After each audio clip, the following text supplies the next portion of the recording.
According to a study from the Mayo Clinic, there are more than 200,000 people in the U.S. who have been diagnosed with aortic stenosis. A procedure is now available for patients with this condition who are not candidates for traditional open heart surgery. Here today to talk about this procedure is Dr. James Fleischhauer, a board-certified interventional cardiologist with Baptist Heart and Vascular Institute. Good morning, doctor. Thank you so much for joining us. Glad to be here. And you notice I was very particular about not saying your name. I've been practicing it, but it is a bit of a challenge. So I'm really glad that I can just call you doctor. Okay. But the first thing, I want to know a little bit about you and how you became an interventional cardiologist. Well, I've been in Pensacola now 23 years. From the second year I was in medical school, I was fascinated with the heart. And so I went to medical school in Dallas and did my residency in Dallas at Parkland Hospital at the University of Texas, did my heart training at Stanford University in California, and then was privileged to be my interventional fellowship, which back then it was just the start of interventional cardiology, with one of the founders of interventional cardiology out in California, John Simpson, who's invented many of the techniques that we use today. And then came to Pensacola in 1992. Well, what do you think about Pensacola? Oh, I love it. Good. I'm glad to hear it. We like it here too, us natives. But let's kind of get down to what we're here to talk about, which is aortic stenosis and a new procedure. Tell us, what is aortic stenosis? It's kind of a mouthful. Well, aortic stenosis, there are four main valves in the heart. There are four valves in the heart, and the aortic valve is the valve that comes out of the left ventricle, which is the main pumping chamber in the heart. And as we age, it's best to think of it as a rusty hinge. Basically, the valve can no longer fling open, but as you age, it gets calcified and no longer opens as well as it should. And when it gets to the point where it's not adequate and blood can't get out of the heart, blood flow out of the heart becomes obstructive, and that becomes damaging in the long run, or even fatal if not corrected. Wow. And you were telling me earlier about an individual who's 92 and just went through a new procedure. Help me say it again. TAVR procedure. Tell us about this new procedure that helps aortic stenosis. Well, traditionally, the only methods to fix aortic valve stenosis was open heart surgery. Roughly 40 to 50% of people who have aortic stenosis are not candidates for surgery.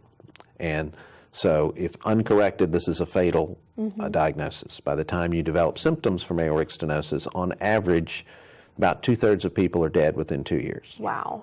So this is a new way of non-surgically replacing the aortic valve. Well, and you mentioned symptoms of aortic stenosis. What are some of the symptoms? Well, initially, most people nowadays, a doctor will hear a heart murmur, but the classic symptoms are initially shortness of breath, and then patients will start having chest pain because the heart is straining so hard to pump that it actually, the heart hurts. I mean, that's the simple way to think of it. Eventually, you'll develop what we call congestive heart failure and get to the point where there's so little blood flow coming out of the heart, you start passing out. Wow. Well, and some of the symptoms that you mentioned seem kind of common, maybe not that alerting. I mean, at what point, because sometimes, I'm walking up the stairs and I get shortness of breath. What point is it like, I really need to see somebody?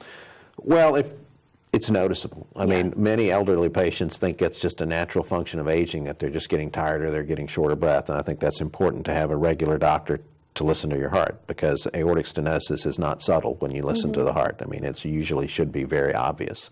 And then we have some non-invasive techniques. The most principal is just an echocardiogram, which is just a sonogram of the heart, which is very accurate in detecting aortic stenosis. So those are the two main things if you have symptoms, because those are easily done and not expensive and can tell you whether you do or don't have a problem. Well, tell us about the TAVR procedure and how it's been able to help some folks that otherwise may not have been able to. Well, traditionally, open heart surgery, where we have to cut through the skin, cut through the breastbone, go on an bypass pump and open the aorta and replace the valve, is a major undertaking in a young person, much less someone who's 75, 80, or 85 years old. And many people, as they get older, for a variety of health reasons or just for a variety of anatomic reasons, are simply unable to have surgery because the risks of surgery are prohibitive. So the TAVR procedure, there's a variety of ways, but most of the nowadays, because of the improvements in technology, we're able to go through the leg artery, stretch open the valve with a balloon, and then implant a new valve using the old calcified valve that's there to actually hold it in place. And patients immediately better.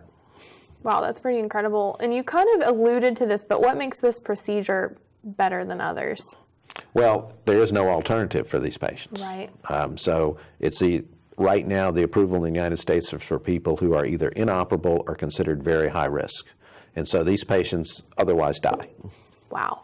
And so most people are agreeable to have it done if that's the alternative. Sure. There are trials in place in lower risk patients which are undergoing now to see if this will eventually replace aortic valve surgery. But there are no other alternatives. This is a mechanical problem that needs a mechanical solution. So what is the recovery process like? Well, most patients now we're able to do without general anesthesia. Where most people we can go through the leg. The complications really getting in and getting out are the real hard procedures because these patients tend to have smaller leg arteries or other issues that make putting in the valve somewhat challenging. So it's a pretty extensive workup that we have to do ahead of time to see what's the best way to do the procedure. And we did a 92-year-old 2 days ago, was discharged on the second day. So we've had people. Incredible. So it just depends on the severity of illness when you come in and what your other problems are as to when you go home.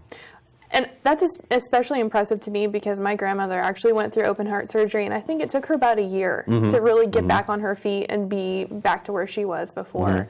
But it is a life-changing surgery and totally necessary, so that's pretty neat.